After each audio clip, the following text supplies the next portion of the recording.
Boleh nggak 1 ekor sapi untuk 1 orang? Boleh.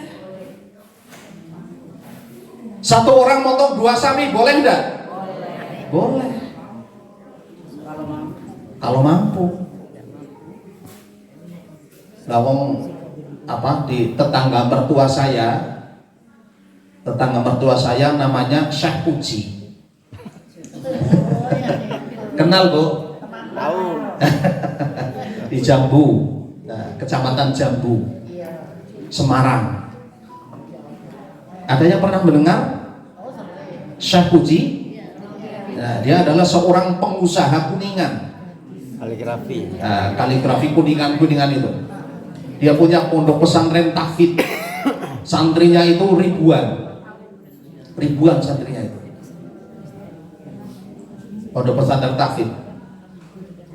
Setiap tahun bagikan sapi untuk kurban itu sedikitnya 200 sapi. Masya Allah. Ya karena dia sudah pada tahun 2010-an itu sudah terkenal sebagai miliarder di situ. Dari usaha Kuningan itu. Banyak santri-santrinya itu yang gratis dari duafa. 1 orang kurban sapi sampai 2. Nggak mau punya duitnya kok. Boleh.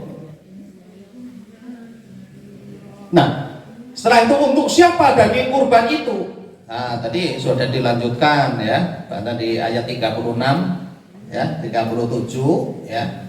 Bahwa silahkan boleh yang berkurban itu ikut makan daging kurban, boleh.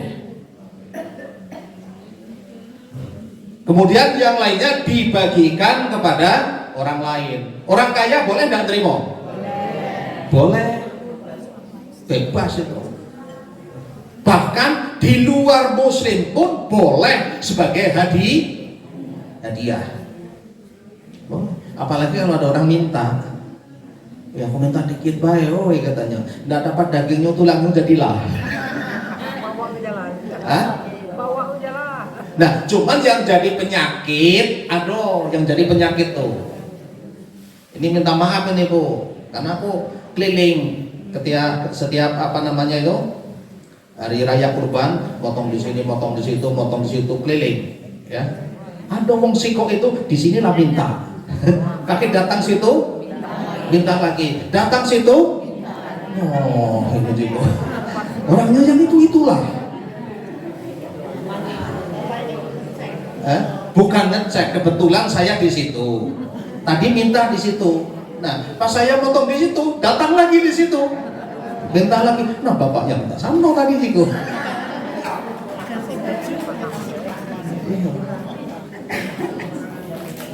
Bahkan saking-sakingnya itu, mohon maaf ini ya, ada yang sanggup ya nyeken kupon.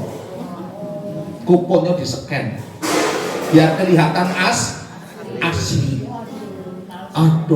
Yang model seperti itu. Iya. Tapi tidak usah dibahas itu, aku tidak mau. Intinya kita berkurban, siapapun kita yang berkurban mesti harus ikhlas. Tujuannya ada apa? Kurbanan, mendekatkan diri kepada Allah Subhanahu. Pak Mutakin, kalau mengorbankan orang yang sudah meninggal boleh nggak?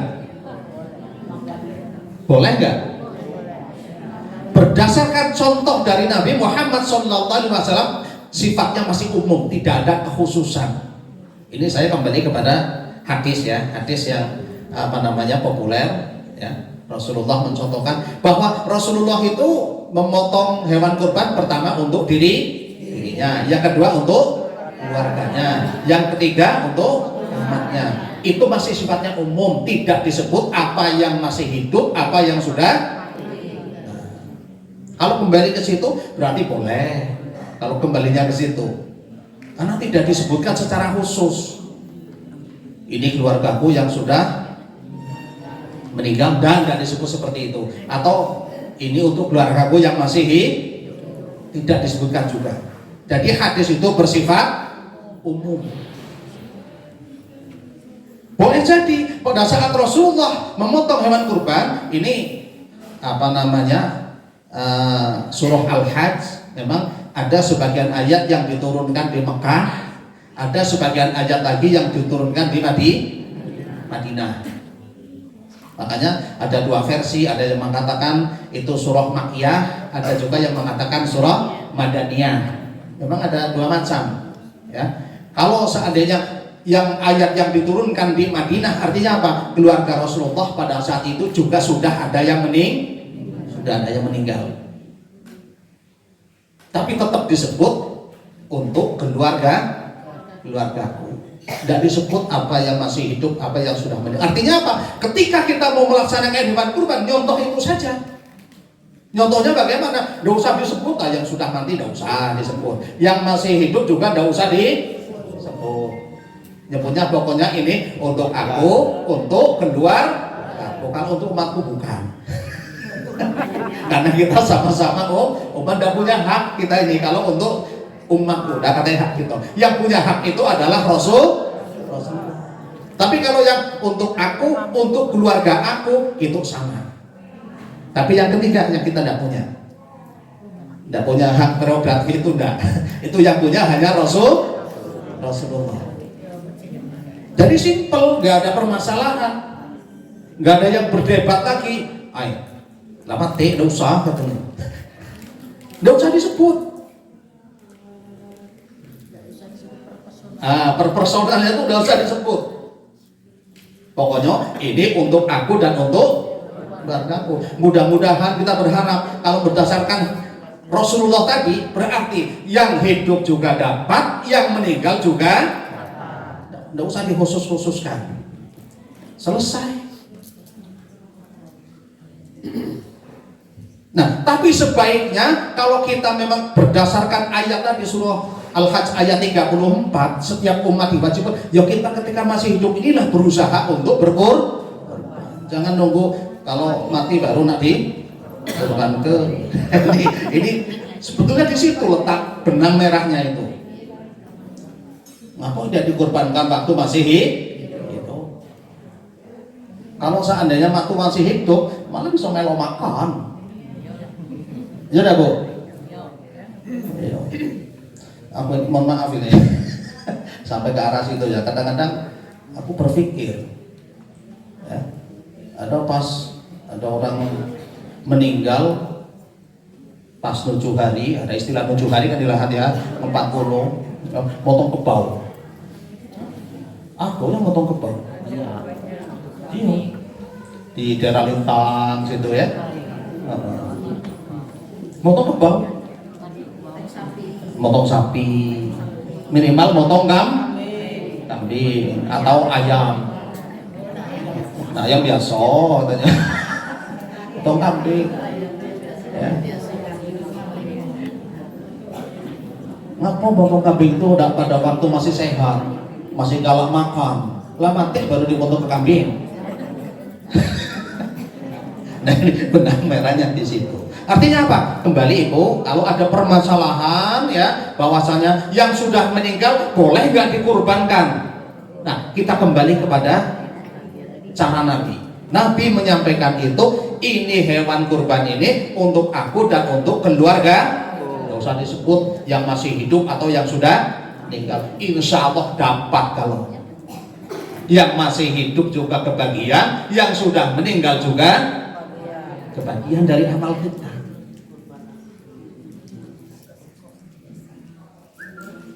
Nah, dagingnya itu dibagi masih dalam kondisi mentah.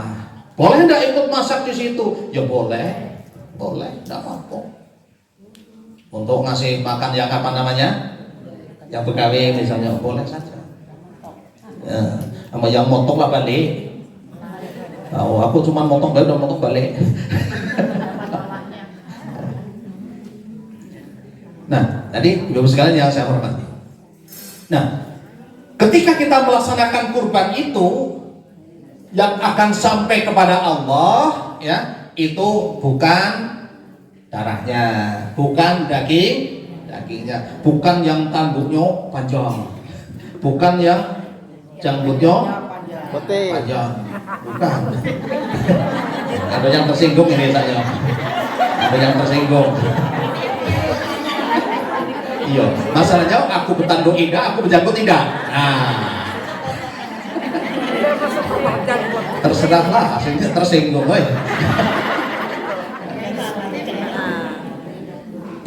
Bukan darahnya, bukan dagingnya yang sampai kepada Allah Subhanahu wa taala, tapi nilai kepatuhannya, nilai ketaatannya, nilai ketakwaannya kepada Allah Subhanahu.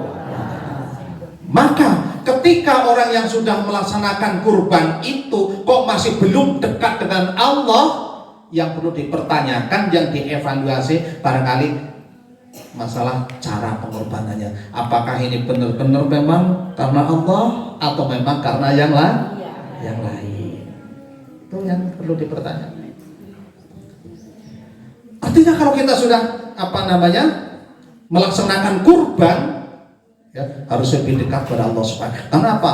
Bahasa kurban ini juga selalu berdekatan dengan urusan sholat. Fasholli li rabbika, didekatkan, jejer dengan perintah sholat.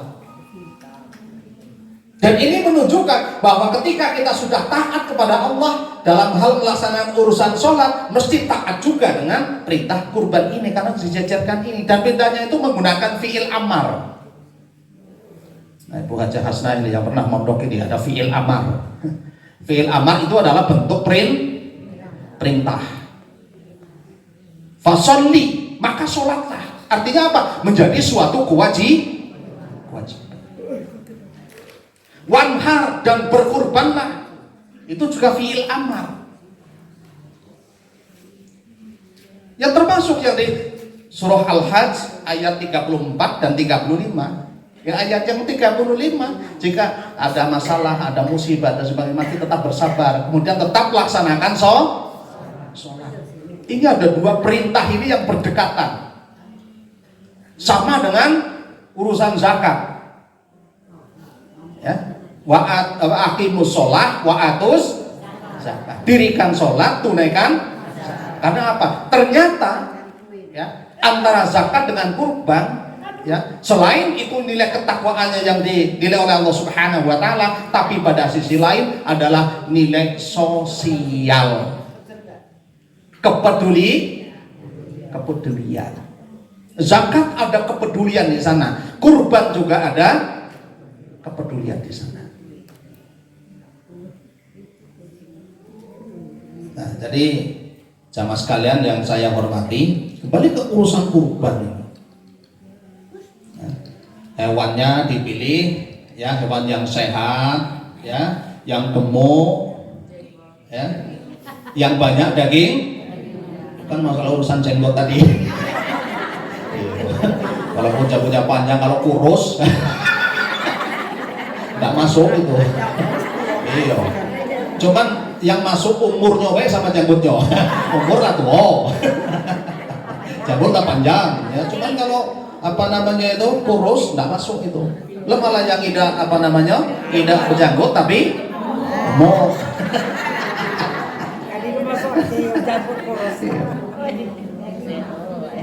Ya, pilih yang sehat, yang banyak dagingnya. Ya sehat, yang sehat juga, jangan yang ini. Aku laju ingat sejarah ya, sejarahnya antara Qabil dan Habil. Qabil dan Habil itu adalah anaknya Nabi Adam. Ya. Itu juga memberikan pelajaran bahwa ternyata kurban itu sudah pernah dilakukan di zaman anak Nabi Adam, yaitu Qabil dan Habil. Qabil itu adalah seorang petani, ya, dan Habil adalah kebalik. Qabil adalah seorang peternak, sedangkan Habil adalah seorang petani. Nah, Qabil itu mengorbankan binatang ternaknya, itu milih yang gendut-gendut, milih yang bagus, yang sehat-sehat. Sedangkan Habil, ya, sebagai seorang petani, kurban juga ngasih sama orang lain, hasil taninya itu milih yang butut-butut, yang tidak laku dijual. Sama tepung yang apa namanya itu, lamiut-miut itu. Sama kacang panjang yang berual-berual, yang panjang-panjang diikat bagus-bagus dibawa ke mall. Nah, yang banyak ulet, yang mungkret-mungkret, nah itu baru dikasih tanggo. Panen pisang yang paling pucuk, saya kan pakai tandan itu ya. Nah, yang paling pucuk ya, itu masuk ke mall-mall. Tapi yang paling bawah, yang paling butut, nah baru. Nah, akhirnya apa? Kurbannya Qabil diterima oleh Allah Subhanahu wa taala karena memilih yang terbaik. Sedangkan Habil tidak diterima. Ketika itu terjadilah percekcokan, terjadilah pertengkaran. Akhirnya Qabil dibunuh oleh Habil. Terjadilah pertumpahan darah pertama. Adanya pengorban. Nah, disitulah ketika itu bingung siapa itu Habil ini. Nah, Qabil ini sudah terbunuh, mana ini? Nah, akhirnya apa? Melihat ada burung gagak. Burung gagak itu sedang gali tanah. Nah, gali tanah itu, diambil. Oh, berarti ini digali tanah, mesti harus dikubur. Artinya kembali bukan masalah penguburannya, tetapi sudah ada contoh pengorbanan di zaman Qabil dan Habil, bahwa kurban itu yang diterima itu adalah yang terbaik. Jangan milih yang kurus. Duitnya cukup sing kurus. Nah, makanya kalau seandainya kepengin, ya boleh. Misalnya harga, ini kan teori sebetulnya ya, teori untuk meringankan tapi menguntungkan. Nah, beli kambing siko harganya hampir 4 juta sekarang. Iya, hampir 4 juta. Bahkan nggak sampai 4 juta. Baru dapat kambing satu. Dagingnya cuma sedikit. Akhirnya apa? Duit 4 juta dikumpulin sama kawan-kawan yang sama-sama ini pengen kurban. Terkumpul orang 7 ya. Karena apa? Nabi Muhammad SAW memberikan contoh pernah ketika Nabi Muhammad sedang safar, sedang perjalanan, ya, dan perjalanan tahu-tahu ketemu dengan hari raya kurban. Nah, karena perbekalannya waktu itu adalah terbatas dalam keadaan safar, maka dipupu. Ya, orang 7, ya, beli 1 ekor unta. Itu yang menjadi dasar hukum sampai sekarang. Kalau di sini yang beli unta di mana, Bu? Kalau di sini yang beli sapi. Nah, itu dasar hukumnya itu karena Rasulullah sedang dalam keadaan safar, dalam perjalanan, perbekalannya kurang, sahabat-sahabat itu akhirnya mupu 7 orang dapat 1 ekor unta. Iya, unta. Nah, akhirnya menjadi mikyas, menjadi ukuran ya kalau di Indonesia dengan ukuran sapi. 7 orang 1 ekor sapi, kumpul 7 orang kali 4 juta 28 juta. Sapinya harganya 14 juta, dapat 2 ekor. Nah, dapat 2 ekor 28 juta itu. Kalau harga sapinya 14 juta, dagingnya semakin banyak. Yang menikmati insya Allah juga semakin banyak. Itu teknis, ekonomis, dan manfaat. Nah, sama sekalian yang saya hormati, itu kan jam biru lagi, hampir sejam. Nanti saya jam 9 ada acara perpisahan. Nah, ini kalau ini bukan ini.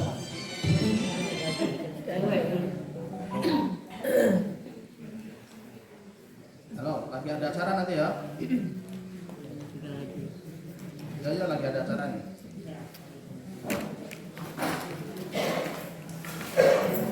Ya, saya di sekolahan jam 9, mungkin ya lewat lah. Itu ada perpisahan, ada 2 orang yang pensiun. Nah, 2 orang yang pensiun hari ini bagi rapot sekalian perpisahan karena terhitung tanggal 1 Juli. Insya Allah ibu-ibu banyak yang kenal. Satu tinggalnya di sini, Ibu Marjiati, yang di sini, tetangga Pak Marno ya. Satu lagi Pak Haji Endi Aksi, Korik Lahap. bukan pindah, pensiun. Iya. Iya, bagian di aksi pensiun terhitung tanggal 1 Juli. Jadi hari ini kami perpisahan yang mengadakan acara spesial ya, penghargaan. Jadi sebentar lagi ibu-ibu yang saya hormati ya, ada sebuah cerita. Mau cerita Bu? Mau banget ini cerita. Ceritanya ini antara anak kambing dengan induk kambing. Dua beranak. Dua beranak. Anak kambing ngomong sama Dung. Dong katanya. Dong ini kan nak beranaknya banyak. Tapi kok namanya kambing galau ya? Namanya kambing galau. Beda dengan manusia. Kalau manusia namanya lain. Ada namanya Pak Marno. Iya. Ada namanya Pak Chandra, ada namanya Pak Mutakin, macam-macam. Kalau manusia beda apa ya? Nah, jadi kalau apa namanya itu kambing, anak-anaknya itu banyak, semuanya namanya kambing. Tapi kalau manusia, anaknya namanya berbeda-beda. Pinter hidup kambing itu jawabnya, nggak apa-apa le, katanya, nggak apa-apa bro. Oh, berarti kambingnya di Jawa itu. Iya, nggak apa-apa. Kita namanya semuanya sama, ya. Tapi kita sangat istimewa. Istimewanya apa? Ketika kita mati, namanya bermacam-macam. Ada jadi sate kambing, ya Bu. Ada jadi gulai. Ada jadi steak, macam-macam. Jadi tongseng, macam-macam. Iya Bu. Nah, masuk ya. Masuk. Ini beda dengan manusia. Walaupun namanya bagus-bagus, ada Endang Opat-Apit-Opatina. Terus ada lagi Iis Dahlia. Ada lagi Ayu Ting Ting. Nah, macam-macam namanya kan. Nah, tapi ketika mati semuanya sama, mayat. Betul Bu? Ini cara kambing itu ngasih motivasi kepada anak-anaknya. Sudah apa-apa, kamu namanya sama, tapi kamu mati sangat mulia. Untuk membesarkan mereka. Tapi manusia katanya, manusia walaupun ini katanya mulia ini katanya namanya beda, namanya hebat, tapi kapan mati almarhum galuh. Kalau mati mayat galuh katanya. Masih enak kita ada di restoran, kita ada di hotel, kita ada di mana-mana. Apa filosofinya di situ? Ya, apa yang kita kurbankan ya dari kambing, dari sapi, insya Allah manfaatnya bagi orang lain juga akan sangat besar. Nilai kedekatannya, ya ada rasa tali asih di situ, ada rasa ya yang karib tadi, merasa lebih dekat. Sehingga apa? Insya Allah. Ya mudah-mudahan hatinya luntur, hatinya kemudian lebih lembut lagi, dan akhirnya akan sama seperti kita menuju kepada ketakwaan kepada Allah Subhanahu wa Ta'ala. Jangan biasa-biasa saja. Diharapkan kalau yang tahun ini ya belum bisa kurban, mudah-mudahan tahun depan bisa, dan seterusnya seperti itu. Nah, itu kalau kita mengambil filosofinya dari itu. Nah, kalau yang manusia ini walaupun hebat-hebat, terakhir yang akan membedakan kita juga urusan takwa. Ketika masih hidup ini kan bermacam-macam, ada yang jadi pejabat ini, tapi yang akan membedakan inna akramakum indallahi atqakum. Sesungguhnya yang paling mulia di sisi Allah itulah orang yang paling bertakwa. Karena kita melaksanakan ibadah kurban adalah bagian dari ketakwaan kepada Allah Subhanahu wa Ta'ala. Nah, ini masalah kurban. Yang kedua, ibu-ibu sekalian yang saya hormati dan para bapak juga ya, tadi disampaikan bahwa insya Allah tanggal 1 Juli ya, jamaah dari Lahat siap berangkat ke Palembang. Nanti di karantina di Palembang itu sehari semalam ya di asrama haji ya untuk ya administrasi ya mendapatkan gelang ya kemudian mendapatkan living cost ya kemudian mendapatkan bimbingan manasik haji lagi selama kemudian pemeriksaan kesehatan 24 jam nanti di Palembang. Setelah itu baru berangkat menuju ke Mekah karena dari Indonesia dari Palembang ini semuanya masuk gelombang kedua. Gelombang kedua tuh langsung ke Mekah. Kita doakan mudah-mudahan mereka yang berangkat tahun ini sehat walafiat, tidak ada kekurangan suatu apapun, dapat melaksanakan ibadah haji dengan sebaik-baiknya, kemudian menjadi haji yang mabrur. Ada yang berangkat nggak yang di sini? Ada yang mau berangkat yang di sini? Nggak jadi, belum. Tahun depan. Umur. Ya mudah-mudahan tahun depan bisa berangkat. Nah, ibu-ibu ya jamaah sekalian, ya mereka yang melaksanakan ibadah haji, ya puncak hajinya itu adalah tanggal 9 Zulhijjah, yaitu melaksanakan wukuf di padang Arafah. Itu mereka yang haji. Kita di sini yang tidak haji, tanggal 9 Zulhijjah puasa Arafah. Artinya apa? Di bulan Dzulhijjah ini ada momentum yang sangat luar biasa bagi yang melaksanakan haji ya, ada wukuf di padang Arafah, kemudian ada rangkaian manasiknya itu. Nah, kita yang tidak berangkat di bulan Dzulhijjah ini ada ibadah juga yang namanya puasa Arafah, kemudian memotong hewan kurban. Jadi sama-sama punya peluang. Sama-sama ada peluang untuk ibadah. Jadi tanggal 9 di sana itu wukuf di padang Arafah, ya. Kemudian malamnya pergi ke Musdalifah mengambil batu kerikil, ya. Kemudian tanggal 10 Dzulhijjahnya fajar itu sudah berangkat menuju ke Mina untuk melontar jumroh. Nah, kita tanggal 10 Dzulhijjahnya melaksanakan sholat hari raya Idul Adha. Kalau yang di sana yang haji idah tuh. Kalau yang haji itu tidak sholat Idul Adha. Yang sholat Idul Adha itu yang tidak sedang haji. Di Mekah ada yang sholat Idul Adha tapi bukan jamaah haji. Nah, ini kadang-kadang masih belum paham. Ya. Jadi kita jangan berpikir kemudian di situ lagi sholat Id juga. Iya, tapi yang tidak sedang haji. Kalau yang sedang haji dia sedang melontar jumroh. Sedang melontar jumroh. Jumrah Aqobah.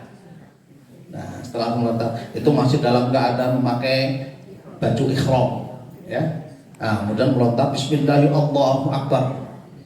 Ya, Bismillahirrahmanirrahim. Bismillahirrahmanirrahim sampai 7 kali. Apa filosofinya? Hampir sama dengan kita melaksanakan penyembelihan hewan kurban. Ya, di sana orang yang melontar jumroh itu, melempar jumrah itu adalah ada simbol yang ada dalam dirinya untuk membuang sifat-sifat hayawaniah, membuang sifat-sifat serakah, sifat nafsu dan sebagainya, dibuang di sana dengan melempar batu ke Jamarot yang untuk mengambil nampak tilas ketika Nabi Ibrahim alaihissalam mau melaksanakan kurban kepada anaknya, dihalang-halangi oleh setan, maka dilempar. Nah, itu ada simbol apa? Melempar kejelekan, tinggal kalau di situ, buanglah di situ. Balik sudah bersih. Balik sudah bersih. Karena apa? Sudah dibuang situ sifat-sifat yang tidak bagus, sifat pengahit. Ada pengahit. Buang di situ. Iya, sifat-sifat yang serepet. Ada serepet. Kalau pengahit serepet pula katanya. Tidak suka marah. Ya. Kapan ngira aja menjepil. Macam-macam. Ya. Buang di situ. Sifat-sifat yang tidak bagus tinggalkan di sana. Ya, tinggalkan di situ. Nah, balik sudah bersih, berubah. Itu namanya berubah itu. Iya, jadi balik haji masih cerepet. Balik haji masih pengkhit misalnya kan. Nah, tidak mabrur itu namanya tuh. Mabur. Iya. Sama dengan tadi motong hewan kurban. Motong hewan kurban itu simbolnya.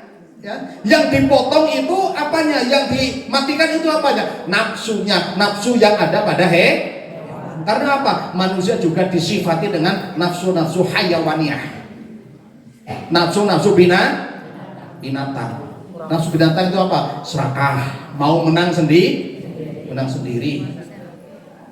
Oh, yang paling kelihatan itu monyet. Paling serakah itu monyet. Sama kambing tidak pulau. Iya. Monyet itu kapan dikasih makanan, kasih jagung, lah makan kenyang, masih nyimpan sini.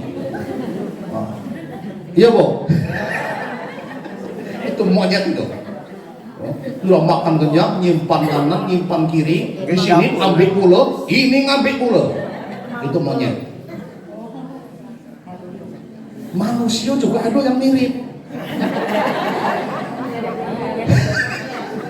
Mirip, tidak ada ngomong aku sama tidak. Mana disitulah makan kenyang, balik nak bang aswai pula. Iya, Bu. Ya kalau aswainya tadi, nah ini untuk samin, ini dah ngambil dewek, nyumput ngambil dewek, dimasukkan ke aswai. Nah, awak dewek lah kenyang tadi, masih nak mikirkan ini ada di rumah katanya. Pikirkan cocong. Banyak kata nenek ini banyak yang model itu. Kalau kambing masih cukup sederhana, nerimo. Kalau kambing tuh, ayam nerimo. Ayam itu dikasih jagung, kasih beras, cocok, makan kapan tembolongnya sudah penuh sudah dia tidur untuk kaget lagi. Kambing dikasih rumput, ya. Makan kapan kenyang tidur. Tapi kalau monyet tidak, apalagi maka dipotong. Nafsu hayawaniyahnya itu dihabisi. Nah, itu simbol juga pada saat kita memotong hewan, dan supaya sifat-sifatnya dibuat yang itu tadi. Setuju enggak ini, Bu? Setuju banget. Memang seperti itu. Memang seperti itu. Tapi jarang pengajian yang benar seperti ini, Bu, ya. Seperti tadi melontar jumroh itu ada filosofinya seperti itu. Walaupun itu memang manasiknya seperti itu, tapi ada makna yang tersirat. Ada mana yang tersurat. Yang tersurat adalah nama, tetapi yang tersirat untuk membuat sifat-sifat yang tidak bagus tadi, supaya balik ke tanah air menjadi orang yang mabrur. Makanya ada yang ngomong kalau orang baru balik haji itu yang mabrur, al-hajjul mabrur laisa lahu jaza illal jannah. Orang yang pergi haji itu jika hajinya mabrur, maka tidak ada pahala yang pantas kecuali surganya Allah, bersih dari segala dosa. Orang pergi haji itu datang ke sana bawa dosa, datang ke Mekah berserah diri kepada Allah dengan membawa banyak kesalahan. Tujuannya berserah diri, mau bertaubat. Tapi kalau orang mati, ya juga berserah diri kepada Allah. Beda dikit. Iya. Nah, kalau orang mati tidak balik lagi, tapi kalau pergi haji balik lagi. Yang mabrur seperti bayi yang baru lahir, bersih dari dosa. Bayi yang baru lahir itu belum punya dosa, maka apa? Rasanya baunya itu wangi. Ya, Bu, ya? Ya itu yang dukun bayi itu. Tahunian itu dukun bayi itu toh, tukang nolongi wong beranak. Iya, mengaku tahunian kok. Iya. Jadi bayi kalau baru lahir itu masih bersih, tidak punya dosa, baunya juga wangi. Maka setiap orang yang datang ke situ kepengen mencium bayi itu. Karena apa? Belum punya dosa. Bahkan membawa barokah, membawa rizki. Orang yang datang situ ada yang bawa rengginang. Iya, bawa rengginang. Akhirnya apa? Mamahnya bisa makan. Ngapo? gara-gara beranak ya, punya bayi yang belum punya dosa, masih bersih, tetangga datang bawa rengginang, ibunya bisa makan ngapo karena bayinya belum punya kalau bayinya sudah gigi ya dihabisi bayinya. Ini belum punya gigi, mamanya habisi. Siapa yang datang kepengen cium bayi itu karena apa? Belum punya dosa. Tapi nek sing wis jenggoten, sopo sing teko arep ngambung. Karena apa? Kalau sudah tua sudah banyak dosa. Mambune wis mambu Anak. termus. Terus kakek-kakek sopo sing teko arep nyium. Terus nenek-nenek sopo sing arep nyium. Baunya bau apitson. Bau GPU. Tapi kalau masih bayi, siapa yang datang walaupun dia kencing, dia dapat berkah.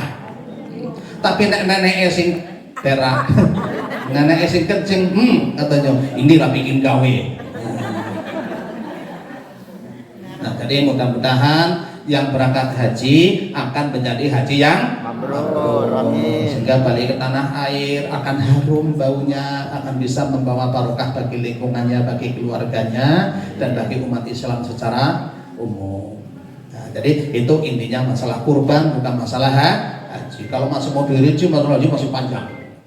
Mungkin ini saja yang saya sampaikan, 1 jam sudah saya menyampaikan. Kalau masih ada tanya jawab, tidak usah banyak-banyak, dua baik. Yo. Satu pertanyaan 100.000. Monggo silakan kalau ada tanya. Bentar ya, Ibu sekalian.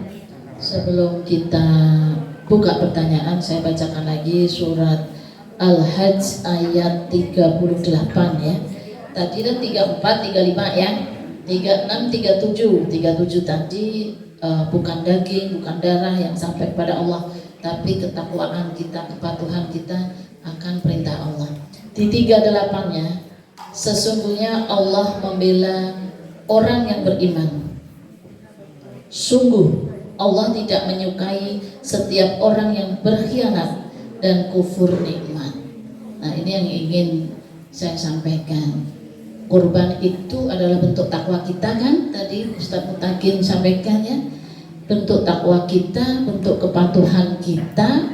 Nah, kata Allah tadi di ayat yang ke-38, sungguh Allah tidak menyukai setiap orang yang berkhianat dan kufur nikmat. Jadi ketika Allah sudah kasih rezeki dititipkan kepada kita, cara mensyukurinya salah satunya adalah berkurban ya. Kalau di Aisyah kami satu orang iurannya 2.250.000. Jadi tahun ini kami motong 5 di Aisyah di Panti Putra. Nah, Mas Mutakin tadi kan bilang ya, kalau beli kambing kan sudah 4 juta sekarang, 4,5 juta kemarin ceritanya. Ya, tapi kalau satu sapi ada yang harga mulai 16, 17, 20, 22 ya. Itu silahkan sesuai kemampuan kita masing-masing. Yang penting adalah keikhlasan. Nilai takwa kita itu seperti tadi tuh, malu kita kepada Allah kalau kita lah dikasih rezeki tapi kita tidak syukurinya dengan mengikuti syariat Allah, yaitu berkurban. Masalah apa tadi Mas ayam, saya teringat beberapa tahun yang lalu ya Bah, Ibu, ini pelajaran, saya ingin sharing saja supaya kita saling mengingatkan. Satu hari di satu Idul Kurban ya, kami ini lihat sapi gendut sekali, limosin. Saya belum pernah beli sapi limosin, tapi saat itu pengen beli sapi limosin karena saya pikir bagus Bah. Saya tanya berapa dagingnya. Dia bilang berapa Bah waktu itu Bah? Jadi pokoknya banyak gitu ya, 200 kilo dagingnya katanya kan. Oke, berarti beri limosin siko, yang non limosin siko. Kupon sudah kami bagi Bu, sesuai dengan yang diomong-omongnya tadi. Sapi limosin itu sekian kilo kan, jadi sudah dibagi. Ternyata Bu, sudah ini dipotong sedikit Bu jadinya. Wah, mak malu wong lah Bu, datang banyak kan. Jadi telepon lagi aku, tolong kirim sapi lagi kurang. Nambah dadaan. Jadi dibagi lagi masih kurang Bu. Akhirnya lah sampai sore beli lagi. Akhirnya tidak sempat lagi karena motong lah kesorean. Akhirnya Bu Mas, yang masih beberapa orang itu, aku telepon tukang jual ayam, tolong kirim ke ayam merah. Nah, itu teringat tadi Mas. Jadi aku minta maaf Pian ya, aku bilang hitungan sapi limosin itu ternyata meleset. Jadi sisa yang belum dapat tadi akhirnya lah petang kan, bagi ayam merah. Jadi teringat itulah Mas Mutagenda dibilang ayam, aku lagi pengen ketawa deh. Aku pernah mengalaminya itu ya. Jadi Bu, kita ini pelajaran. Kalau saya bilang gini Mas, pelajaran Allah untukku. Gak boleh sombong-sombong nak beli limosin gitu. Ya, karena kan kalau lihat di TV ya Mas, sapinya limosin baru seneng gitu ya. Wah, alhamdulillah ya gitu, rasa syukur kita. Rupanya isinya enggak seperti yang kita sangkakan ya. Pelajaran ini cerita saja Bu ya, saya ingat masalah ayam tadi. Tapi apapun itu Bu, bentuk rasa syukur kita kepada Allah adalah berkorban untuk tahun ini. Waktunya masih ada, yang belum beli kurban belilah, yang dananya apa aja cuma ada 2.250.000 ya ikut rombongan kayak kami di Aisyah ya. Yakin seberapa yang kita korbankan itu Allah akan menerima. Artinya apa? Yang penting ikhlas dan takwanya tadi. Kemudian yang sampaikan Ustadz Mutakin, korban ini untukku dan keluargaku. Ya, cuman Mas pertanyaannya satu dulu. Apakah bisa? Kan ini kejadian ini di Lahat sudah umum nih Mas. Sangat umum dikerjakan oleh orang-orang di Lahat. Bu dokter, tahun ini aku mau melok korban Aisyah 2.250.000, tapi untuk almarhum suamiku. Contohnya, ya, untuk almarhum suamiku satu nama. Satu lagi untuk almarhum ibuku satu nama. Apakah ini diperbolehkan? Saya tanya, untuk kamu yang masih hidup, mana korbannya? Kami lah sudah tahun kemarin dokter. Yang tahun ini untuk ibuku almarhum Siko, untuk suamiku almarhum Siko. Ini kita mau buka pengertian di pikiran kita, ya. Ini Pak Mutakin yang terjadi di kita, ya. Oke, silakan Pak Mutakin. Terima kasih. Itu tadi sebetulnya sedikit sudah saya singgung ya. Jadi kurban ya itu tidak aku laudem, maka untuk tahun berikutnya aku tidak lagi. Nah, bukan seperti itu ya. Kurban itu setiap tahun, walikulli ummah itu setiap umat ya. Itu setiap tahun, tidak ada batas. Ya, yang penting kita memang selagi mampu. Nah, pertanyaan berikutnya, aku laudem tadi. Nah, maka stop itu pemikiran seperti itu, stop, batas ini baik. Bukan aku laudem, tapi masih punya kewajiban tahun ini. Nah, yang tadi untuk untuk suamiku yang sudah meninggal karena aku laudem. Untuk istriku misalnya yang telah meninggal aku laudem. Nah, kalau kita sekali lagi mengambil hadis yang masih bersifat umum, itu hadis bersifat umum itu untuk aku dan untuk keluarga itu tidak disebut memang di situ. Maka sebaiknya kalau berdasarkan hadis ini ya, tidak usah disebut si A si B-nya, tetapi ya untuk aku dan keluargaku itu semuanya dapat. Yang masih hidup juga dapat, yang sudah meninggal juga boleh nggak yang seperti itu? Kalau untuk yang sudah meninggal, kalau berdasarkan hadis itu ya sah-sah saja, karena apa? Tidak disebut secara khusus. Tidak dulu secara khusus, tapi Nabi mencontohkannya itu tidak seperti itu, tidak seperti maksudnya ini untuk si anu sudah almarhum, tidak seperti itu. Maka kita kembali saja kepada hadis Nabi, caranya ya ini untuk aku dan untuk keluarga. Dapat itu yang sudah meninggal, jangan khawatir. Karena ini yang mencontohkan siapa? Nabi. Jangan khawatir, ya. Yang sudah meninggal juga akan dapat. Nah, sebaiknya seperti itu, dokter. Nah, sehingga kita Berarti bisa kalau dia merubah mau pemikirannya. ikut dua bagian, sebaiknya diniatkan ini untukku dan keluargaku. Jadi yang hidup dapat, Yang meninggal juga tidak dapat. Itu hadisnya jelas sekali itu. Jadi sebenarnya mungkin pemahaman awalnya yang salah. Kesan yang timbul, kurban itu hanya untuk satu orang satu kali seumur hidup, sehingga diabsen semua dalam keluarga itu. Ada bapak, ada ibu, ada kakek, ada nenek, ada cucu dan lain sebagainya. Sehingga setelah diurutkan, ada selesai. Ternyata yang meninggal kemarin belum sempat dikorbankan tahun-tahun sebelumnya. Nah, jadi dia korbankan tahun ini. Itulah pemahaman yang salahnya seperti itu. Ya, terima kasih Pak. Saya justru malah sekarang mencontohkan yang ada saja. Rasulullah kan sudah sekian abad yang lalu ya, 1400 tahun yang lalu. Nah, ini bisa jadi contoh juga dalam pengertian abah ini setiap tahun kalau nang itu keluarganya lapis. Ini sekali motong 3 sapi, 4 sapi. 1 sapi untuk berapa orang, Bu? 7 orang. Ini setiap tahun banyak dipotong. Anaknya cuma berapa? 2. Cucu? Belum. Habis, enggak usah lagi tahun depan, Mbak.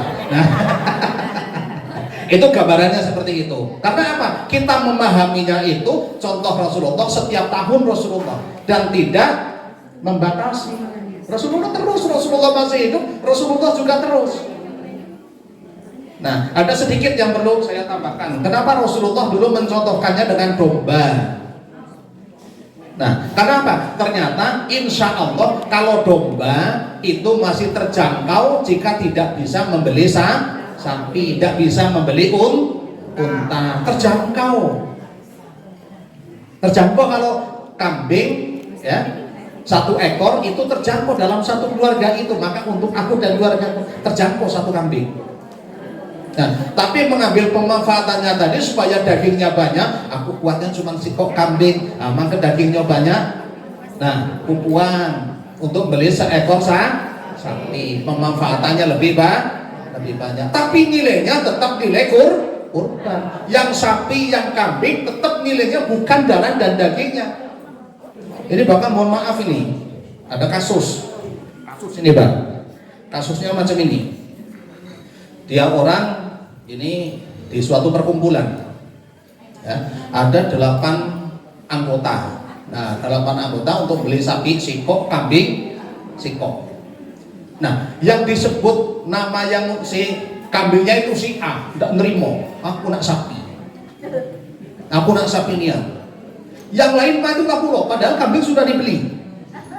Kambing sudah dibeli, sapi sudah dibeli. Agak-agak loh itu. Nah, pas sudah dipotong, ada kurbannya bukan kurban kambing, tidak aku namakan kambingnya. Aku sapi gitu. Nah, ini maka dalam kasus yang seperti itu kita memberi pengertian pada orang itu bahwa yang sampai itu bukan daging dan darahnya, tapi nilai ketaatannya itu. Jadi kan jadi aku kambing, tidak aku ngambil kambingnya. Ini kan jadi lucu. Nah, terus seperti itu ya. Jadi contohnya tadi seperti abah ini, kalau seandainya seumur hidup cuma cukup 1 kali, maka sudah habis, tidak perlu lagi. Tapi tidak seperti itu. Mengambil contoh dari Nabi Muhammad. Semakin kita sering berkurban, insya Allah rezekinya semakin berkah, semakin ditambah oleh Allah Subhanahu. Itu tambahan Mbak ya. Oke. Ya, silakan. Kan katanya kalau kurban itu kan 1 binatang kan ada yang untuk 1 keluarga, kemudian ada di suatu tempat itu berbeda dengan caranya, yaitu 1 hewan dipotong, yang menyumbangkan itu dapat sepertiganya. Nah itu gimana Pak? Soalnya yang lain kan tidak. Nah, saya tuh pengen tahu apa alasannya, apa memang peraturan atau hukumnya dan sebagainya. Kami ini kurang jelas ya Pak ya. Makasih. Oke, terima kasih. Ini pertanyaannya menarik sekali. Jadi yang kurban boleh nggak makan dagingnya, Bu? Boleh, tapi tidak boleh mengambil lebih dari sepertiga. Ketentuannya seperti itu. Iya, boleh ya ikut makan dagingnya, tapi tidak boleh melebihi sepertiga. Ya secukupnya aja. Iya, dalam fikih seperti itu ya. Misalnya ibu korban 1 ekor sapi, boleh ngambil sepertiga untuk keperluan makan di rumah. Untuk ibu 2/3 dibagi. Jangan ngambilnya setengah sapi.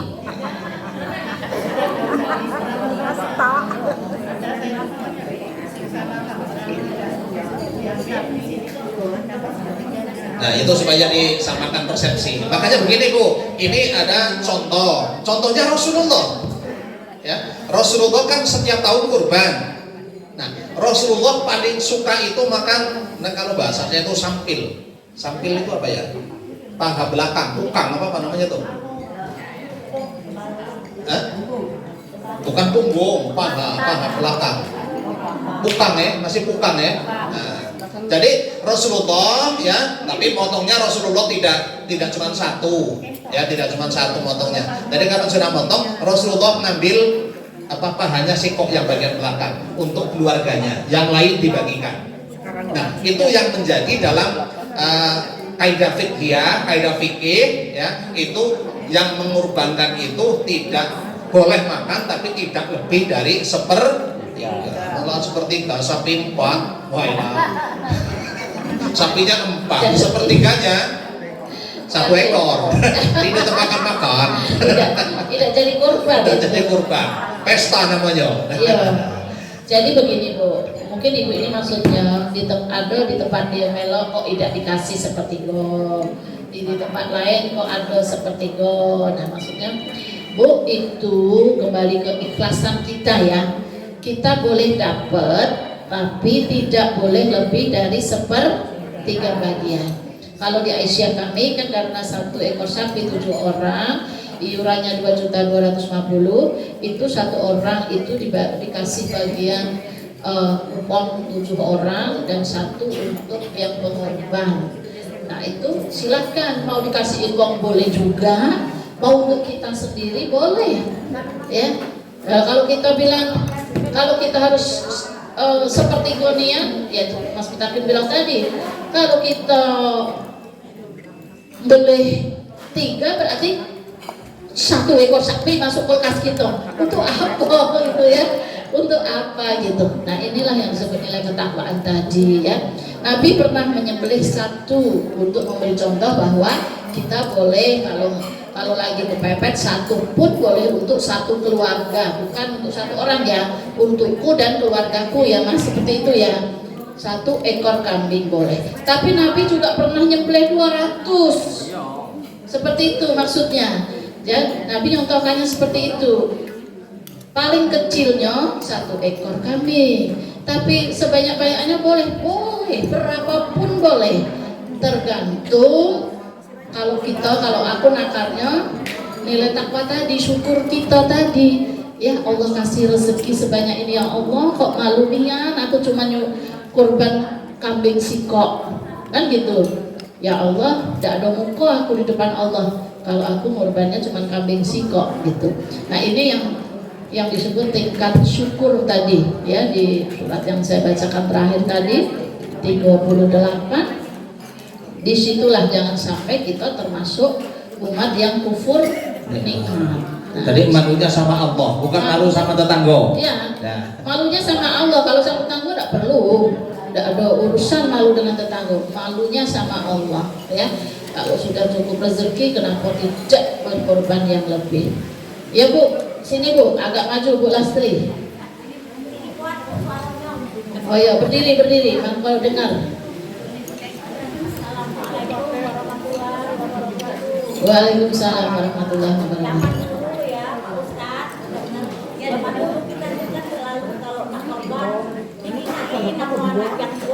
Korban atas nama si Aminah misalnya, tahun depan atas nama si ini misalnya, korbannya itu.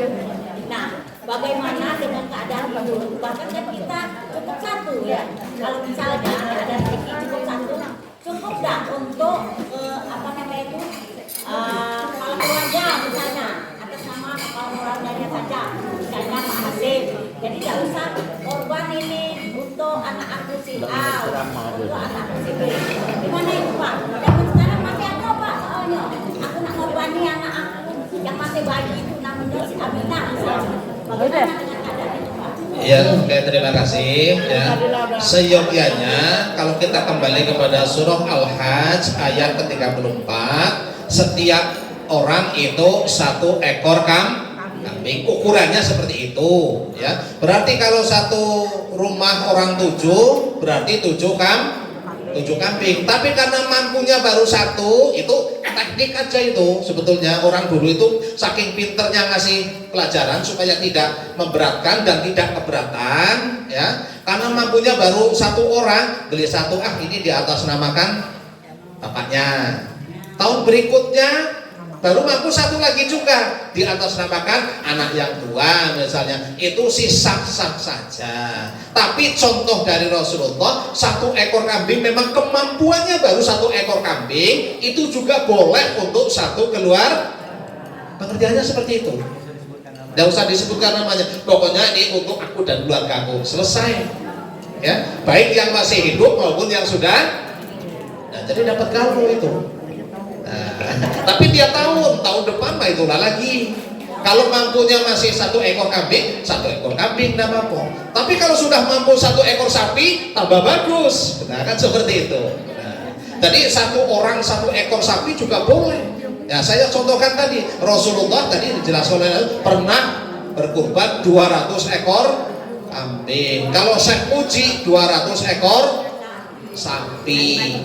SBY berapa SBY dulu? Nah, Jokowi nggak tahu juga. itu Bu ya. Ya. Nggak usah. Pokoknya ini untuk aku dan keluarga aku dapat kalung. Nah, Jadi bunyi hadisnya itu seperti itu Bu ya. Jadi tingkat kemampuan kita berbeda-beda. Tapi Allah Maha tahu tingkat kemampuan itu. Siapa yang pandai bersyukur, siapa yang tidak pandai bersyukur, ya kan? Nah, jadi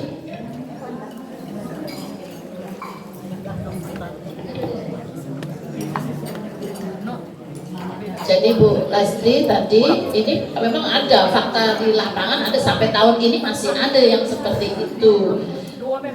Bahkan itu tadi khusus untuk yang sudah meninggal itu sebenarnya Nabi tidak mencontohkan seperti itu.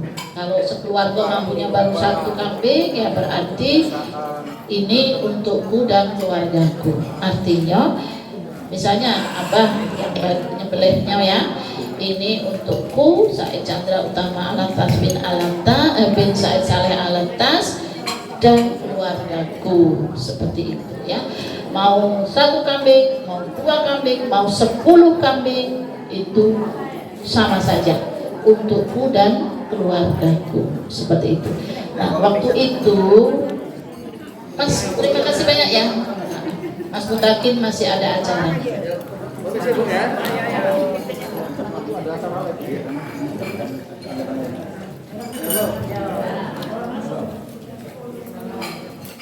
Jadi hari ini kita memahami bahwa yang dicontohkan Rasulullah, niat itu untuk keluarga. Artinya apa? Rasulullah itu 3, untukku pribadi, untuk keluargaku, dan untuk umatku, ya kan?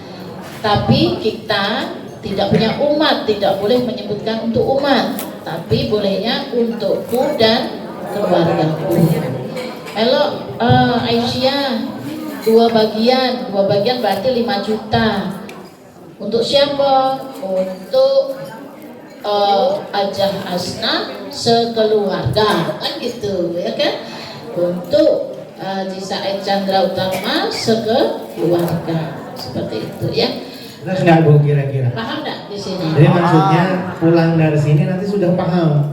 Jadi nggak ada lagi ini ngorban atas nama ini, ya. Ini atas nama ini. Tahun depan aku mau korban atas nama itu. Jadi nggak ada lagi ceritanya seperti itu ya Bu ya. Kan gini kadang-kadang ya anak kita korban di tempat dia ya. Mama nggak usah korban lagi di situ Maya, lah aku korban ke di sini. Kan gitu dia nyebutnya. Lah kalau mamanya mampu korban, enggak apa-apa. Ya kan? Mama mengorban untuk dirinya sendiri dan keluarganya. Anak mengorban untuk dirinya dan keluarganya. Jadi pahala numpuk semua. Banyak. Ya kan, bukan berhitung kita tuh kalau kewajiban korban itu tidak berhitung. Lah udah tidak seperti itu, ya. Tapi seberapa kemampuan kita yang akan kita persembahkan kepada Allah, itu yang penting kuncinya. Anak kita 7 masing-masing nak korban dewek. Aku di sini korban, di sana korban, alangkah bahagianya kita ya. Alhamdulillah anakku diberi kecukupan rezeki 7 punya korban sapi gale. Bukan berarti, nak salah sapi itu bang 7. Nah, bukan begitu. 1 sapi, 2 sapi, 3 sapi, 4 sapi.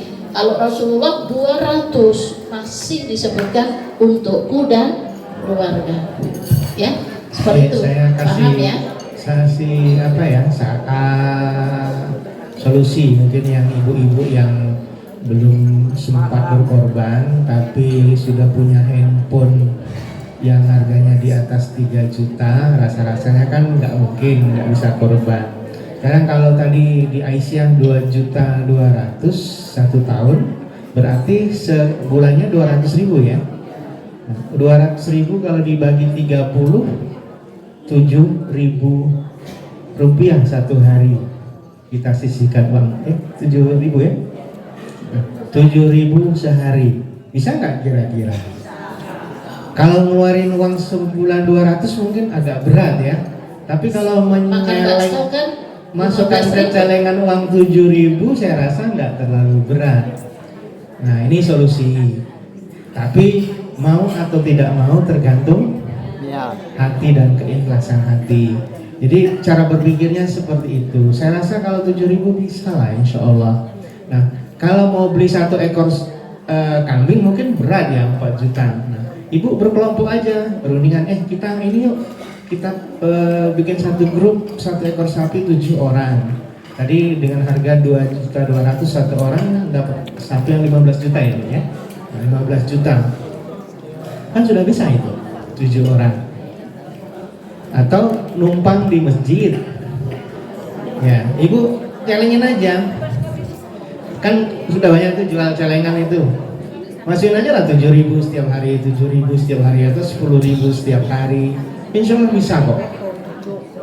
Bisa nggak kira-kira? Bisa ya. Cuma kita ini kan kalau ngeluarin uang blok 2 juta sekali keluar itu memang terasa ya. Tapi kalau kita cicil sehari, sisil sehari bisa insya Allah. Ini saran. Nah itu mumpung ada pertemuan kayak gini, ibu duduklah kemudian tahun depan kita buat 7 orang ini. Kalau kita sudah berkorban 1 kali, bahkan kita akan ketagihan Bu. Kemarin kambing, moga-moga Allah cukupkan rezeki tahun depan, besok 2 bagian, kemarin 1 bagian. Moga-moga tahun depan dapat 2 bagian. Itu ketagihan Bu, kita ketagihan untuk memberikan yang lebih baik, yang lebih baik gitu. Dan insya Allah Allah cukupkan, tidak akan mengurangi harta kita, bahkan akan ditambah-tambah berkali-kali lipat ya.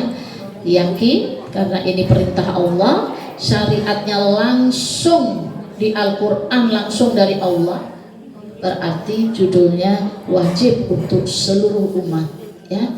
Jadi pesan saya, ayo mumpung masih ada beberapa hari lagi yang belum pesan korban, pesanlah.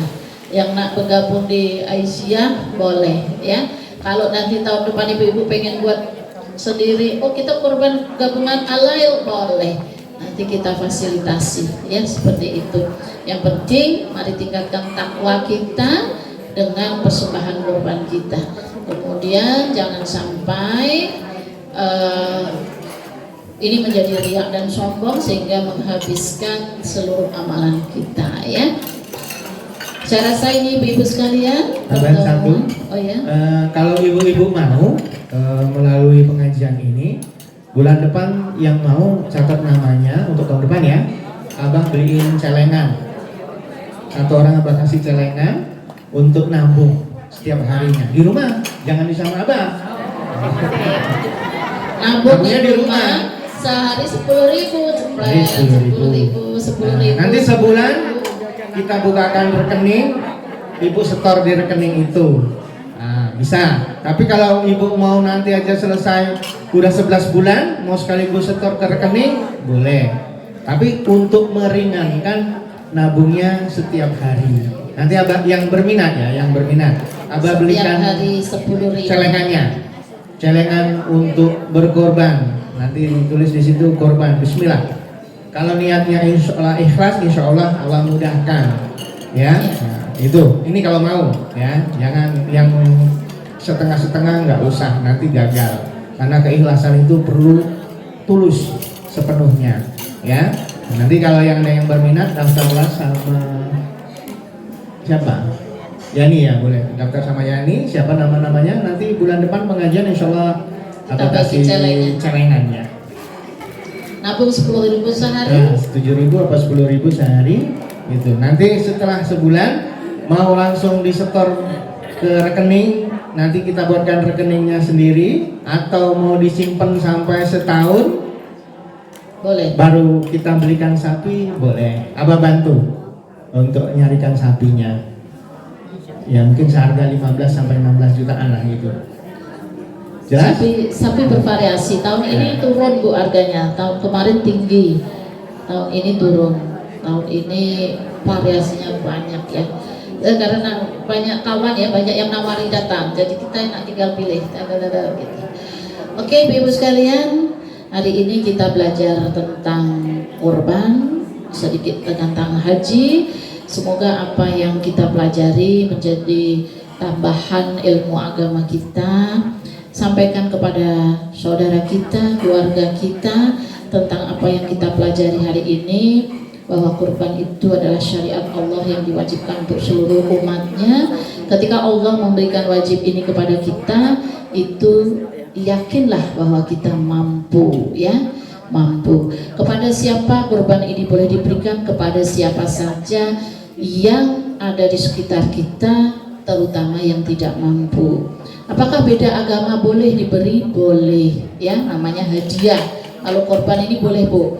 Kami di Jawa itu tetangga saya Cina semua. Jadi setiap tahun ya para Cina itu dibagi. Itu namanya hadiah yang diperbolehkan.